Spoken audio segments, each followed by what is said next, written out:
Qual a diferença entre Saul e Davi? Os dois eram reis de Israel. Os dois foram ungidos por Samuel. Os dois tinham um propósito de Deus na vida deles. Então, por que Saul se desviou e por que Davi prosperou? Porque Saul não conseguiu progredir, prosperar, fazer o seu reino avançar, enquanto que Davi, apesar de tudo que fez de errado, recebeu perdão e foi abençoado. É isso que nós vamos estar analisando nesse vídeo, nesse momento. Vamos tentar analisar a vida de Saul e de Davi, dois reis com dois caminhos bem diferentes. Primeiramente, nós vamos ver o texto bíblico que diz assim: E temia Saul a Davi, porque o Senhor era com ele, e se tinha retirado de Saul. 1 Samuel, capítulo 18, versículo 12. Vamos tentar entender uma coisa. Nós temos medo de muitas pessoas que podem nos prejudicar, podem nos fazer mal, podem nos perseguir, mas muitas vezes os maiores gigantes que nós enfrentamos não é um guerreiro enorme, com uma lança enorme, com uma tremenda capacidade de guerra, mas eles são invisíveis, estão nos recantos mais escuros da nossa alma. Acho que posso traçar um paralelo entre a vida de Davi e a minha, porque também enfrentei muitos gigantes. Eu era muito pequeno, muito novo, inexperiente, enfrentei muitos gigantes. Quem conhece minha história sabe a perseguição que eu sofri na época da minha conversão, na minha casa, na minha família, entre os meus amigos e no trabalho também. Foi terrível, foi difícil. Mas eu me entreguei ao Senhor e aos poucos eu vi que o Senhor foi abatendo os meus inimigos diante da minha face. Ele abateu os meus inimigos e me elevou a uma posição de honra. Todo aquele que honra o Senhor com a sua vida jamais será desprezado, jamais será esquecido. Vejamos o que aconteceu com Davi e com Saul. Em primeiro lugar, nós vamos analisar a vida de Saul, como ele foi reprovado. No livro dos Salmos está escrito que Davi é um homem segundo o coração de Deus. Daí vem a pergunta: e Saul? Saul era um rei segundo o seu próprio coração. Saul não seguia o coração de ninguém, nem seus próprios conselheiros. Ele só seguia a voz do seu coração, insensato, egoísta, insensível, desobediente e arrogante. Vamos analisar em primeiro lugar o que acontece aqui. A vida está repleta de degraus. Alguns precisamos subir, outros são obrigados a descer. Não porque nós queremos, mas porque somos impulsionados pelas circunstâncias. Em cada degrau aprendemos lições com as quais a vida se torna mais clara, mais fácil de entender e mais preciosa, e também com mais sentido. Por que Davi não foi governar se já era o rei de Israel? Por que ele teve que esperar que Saul morresse ou que Deus o removesse? Porque quando ele foi ungido por Samuel, ele poderia tomar o trono, falar: eu sou o rei, ponto final, fui ungido por Deus. Mas ele preferiu esperar que Deus removesse o rei para que ele o substituísse. Em primeiro lugar, vamos analisar a vida de Saul. Quando Saul atirou uma lança contra Davi, isso significava que Davi não podia mais conviver com Saul no palácio. A vida no palácio tinha se tornado um conflito, uma guerra enorme. Era necessário uma mudança. Por isso Davi fugiu do palácio. Davi passou por muitas provas. A família dele não compreendia, que os próprios irmãos o acusavam. O que você está fazendo aqui? Deveria estar guardando aquelas ovelhas, aquelas poucas ovelhas que nós temos. Enfrentou a inveja de Saul.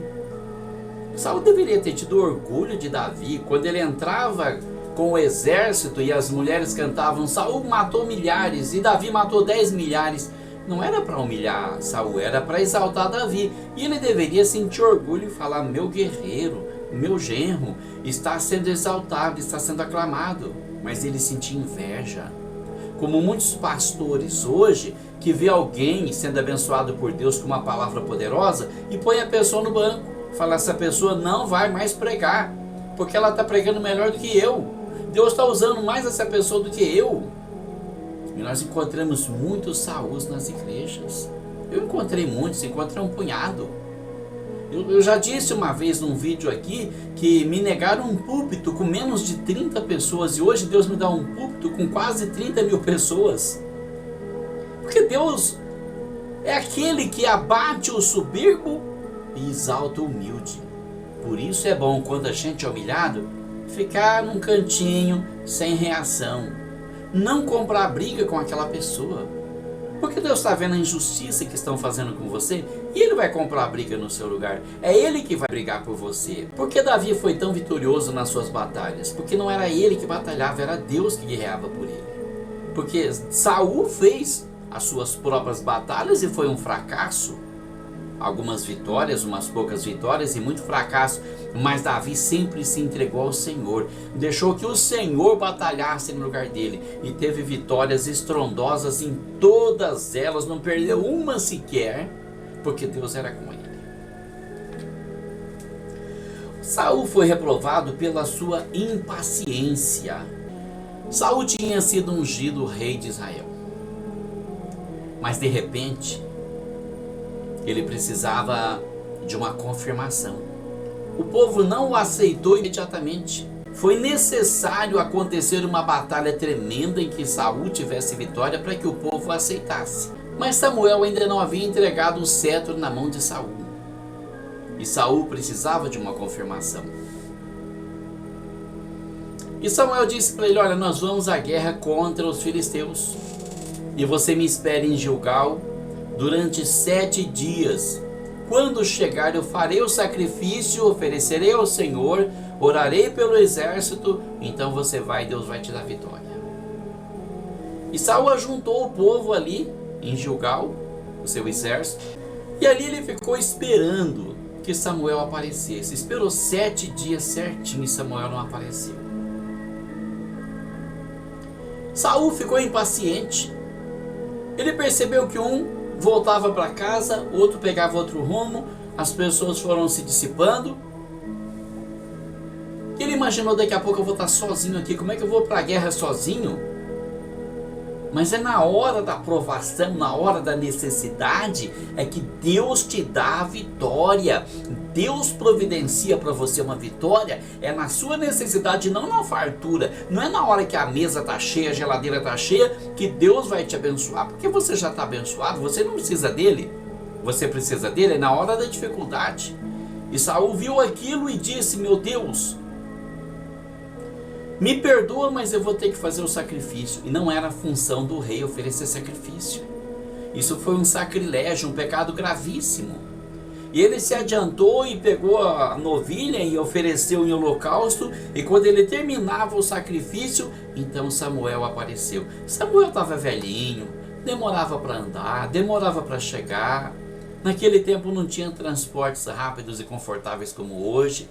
E era muito difícil de um lugar para outro. E Samuel apareceu no exato momento em que Saul terminava o sacrifício.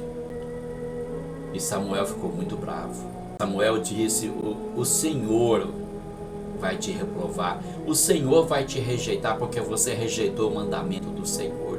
Você deveria esperar que eu chegasse para oferecer o sacrifício. A impaciência de Saul fez com que ele fosse reprovado. Depois disso, houve uma outra ocasião em que ele provou que era desobediente. E ele foi totalmente rejeitado. Quando Deus chama Saul e manda ele acabar com os amalequitas. E ele traz o rei Agag vivo e traz as ovelhas. Ou seja, ele não se importou em matar todo mundo, mas ele quis salvar o gado, porque era riqueza para ele, e salvar o rei Agag, não sei por qual motivo, mas algum interesse próprio ele tinha. E Deus odeia isso, que as pessoas façam a obra de Deus com interesse. Então, Deus disse para Samuel: até quando terás dó de Saul, quando eu já o rejeitei, para que ele não seja mais rei?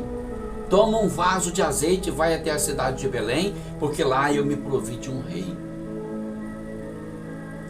Saul havia sido rejeitado, foi a palavra final.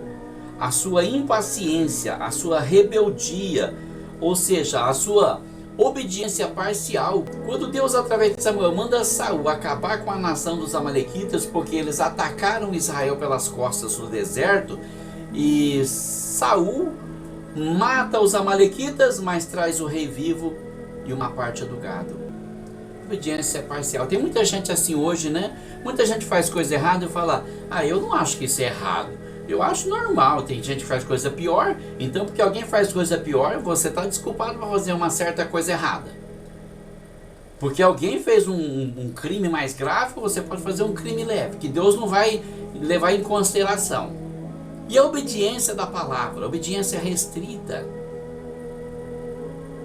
Se Deus o mandou destruir, se Deus mandou pôr fogo naquele dinheiro, põe fogo, não importa. Deus pode dar muito mais do que isso, porque Deus é dono do ouro e da prata.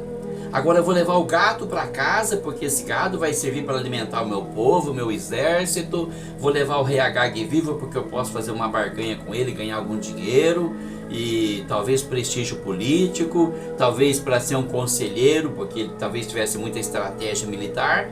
Não importa. Deus é o teu sustento, é Deus que enche a tua geladeira, é Deus que abastece a tua mesa, é Deus que abre as portas para você, é Ele que prepara o teu emprego, é Ele que prepara o teu sustento, é Ele que te guarda desse vírus mortal que está assolando o mundo inteiro aí. Não é remédio, não é vacina, não é médico, não é orientação humana, é Deus na tua vida, você com Deus e Deus com você, vocês dois juntos e pronto. E Davi, o que aconteceu com Davi? Primeiramente, nós percebemos que Deus deu a Davi uma oportunidade preciosa de ter uma grande lição. Ele foi para o palácio. Ele começou servindo no palácio, servindo aquele que Deus já estava rejeitando. Davi estava no campo, foi chamado, porque tinha um profeta na casa dele. Imagina que ele foi correndo. E quando chegou lá, o profeta tinha uma surpresa para ele: olha, Deus escolheu você para ser rei. Meu Deus, como isso é maravilhoso. Você não é nada, você não é ninguém, ninguém dá nada por você. As pessoas te desprezam, desfaz de você, te põe no pote, joga no chão, mas Deus aparece e fala: escolhi você para fazer uma obra na tua vida. Vou mudar a tua história no tempo e na eternidade, e vou fazer as pessoas admirar a história que eu vou escrever na sua vida. Foi ungido para rei e voltou para as ovelhas. Porque o homem, segundo o coração de Deus, ele não tem o coração arrogante, ele não tem o coração apegado às coisas materiais. Ele é uma pessoa humilde, ele só pensa em servir, em abençoar, é generoso, é desapegado, é sensível, é amigo, é companheiro, é fiel. Mas então chegou um dia que Saul ficou possesso de demônios, perturbado, e precisava de alguém que tocasse instrumento. E alguém deu um conselho para ele: olha, o filho de Jessé, Davi, toca a harpa, e ele pode acalmar esse demônio que perturba o Senhor. O que Saul deveria ter feito, na verdade, era dobrar o joelho e falar: Senhor, eu errei, eu pequei, eu quero mudar de vida, eu vou te obedecer sem restrição, vou fazer tudo que o Senhor mandar. Mas ele preferiu mandar chamar um harpista, tocar harpa para ele, para aliviar. Quando o louvor começava, Saul se sentia aliviado. Ele não queria ficar liberto, ele queria alívio. Então Davi começou a frequentar o palácio para tocar alguns louvores, para aliviar a opressão de Saul. E ele começou a conhecer uma vida que ele não conhecia, a vida no palácio. Ele começou a ver os exércitos ali reunidos, prontos para defender a pátria. E ele viu o gigante Golias desafiando os exércitos de Israel. E ele ficou indignado porque o coração dele era fiel a Deus. Sabe, se você ama a Deus, ninguém vai falar mal do Senhor perto de você. Você vai dar risada, vai se sentir bem. Como esses palhaços fazem muitas vezes na televisão. Esses cretinos idiotas que tentam zombar do Senhor para diminuir a fé cristã. Se isso não te deixa indignado, você não ama a Deus. Mas ele ficou indignado com aquilo. Ele viu aquele gigante afrontando o nome de Deus. E ele olhou para o exército e falou: vocês são guerreiros, pelo amor de Deus, vocês são homens. Eu sou só um menino, mas vocês podem lutar. Vão enfrentar esse gigante, vão mostrar para ele que vocês servem um Deus vivo. Mas cada um virava as costas e ia para o seu canto. Ninguém queria correr o risco de perder a vida. Ninguém confiava o suficiente para arriscar sua vida lutando com um gigante daquele. E Davi disse: eu vou lutar com esse gigante.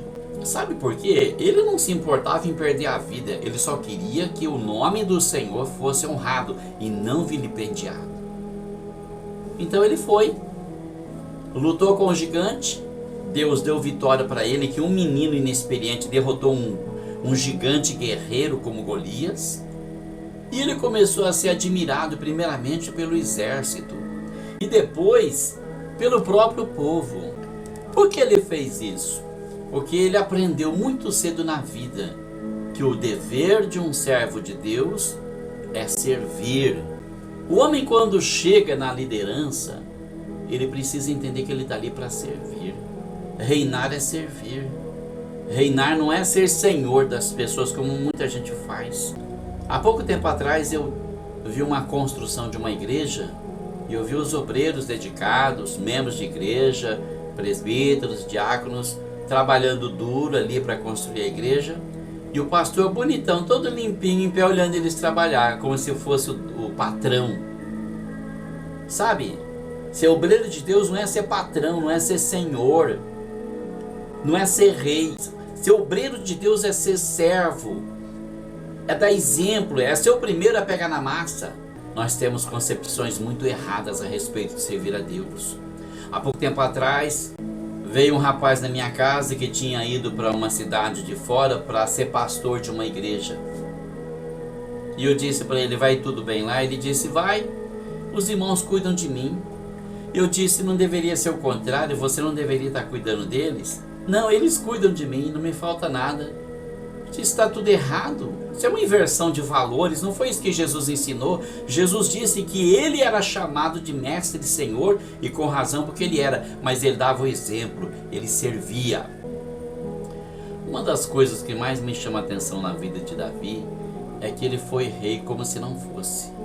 Continuou sendo pastor de ovelhas, foi seu arpista de Saul, guerreava as guerras de Saul e passava a glória toda para Saul.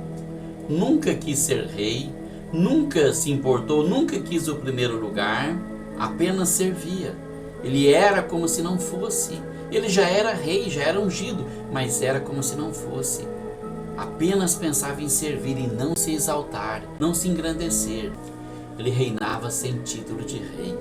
Ele era apenas mais um dos capitães de Saul, que comandava exércitos na batalha contra os inimigos, sem se importar com a própria vida, com o próprio nome.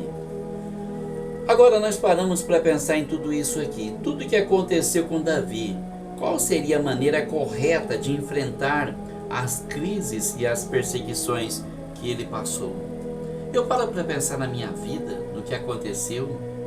Eu não sei se hoje teria a mesma atitude que eu tive, porque a paciência vai ficando curtinha. Mas olha, foi difícil. Houve uma ocasião que um sujeito descia do caminhão no meio da roça e vinha gritando comigo como se eu fosse um moleque. "Ô, vagabundo, não é para você ficar desse lado, é do outro lado." Eu não tinha reação, porque eu pensava: meu Deus, eu não posso escandalizar. Eu não sei se hoje eu teria a mesma reação, mas Deus me deu graça naquele tempo, e é isso que tem que ser feito. Há momentos que você precisa calar a boca, engolir sua própria raiva, engolir o seu próprio orgulho e dizer que o Senhor seja glorificado na minha vida. Foi assim que Davi fez, ele enfrentou tudo aquilo. Quando Saul jogou a lança e ele se esquivou para não ser cravado na parede, ele fugiu, ele não revidou. Ele foi perseguido por Saul pelo deserto de Zim, por vários lugares, inclusive na caverna de Adulão. Quando ele encontrou Saul dormindo, ele poderia ter matado Saul, mas ele disse: não vou tocar no ungido do Senhor jamais. Ele pode ser um mau rei, um mau pastor, ele pode estar desviado, estar fazendo tudo que é coisa errada, mas eu não vou tocar nele. Deus vai tratar com ele, não eu. Enfim, Davi não enfrentou Saul, mas recorreu a Deus, esperou em Deus, no tempo de Deus, no recurso de Deus, no momento em que Deus fosse agir, para que ele não fosse encontrado como uma pessoa rebelde. A atitude de Davi faz Saul reconhecer a sua própria insanidade, a sua própria loucura. Quando ele sai da caverna de Adulão, e Davi grita ele de longe e fala: hoje o Senhor te deu na minha mão, e eu não quis tocar no ungido do Senhor. Então Saul disse para ele assim: meu filho Davi, você é justo, mais justo do que eu sou injusto. Eu tenho perseguido você sem motivo. Volta para casa agora, volta para o palácio. E aí tem mais uma lição para nós aprendermos entre Saul e Davi. Davi amava Saul apesar de tudo. Davi perdoava Saul apesar de tudo. Mas Davi não era tolo, ele não voltou para o palácio. Sabe, você não precisa ficar abraçando e beijando aquela pessoa que te faz mal. Perdoar não é isso, ficar lá: oh meu amado, minha amada. Perdoar não é isso.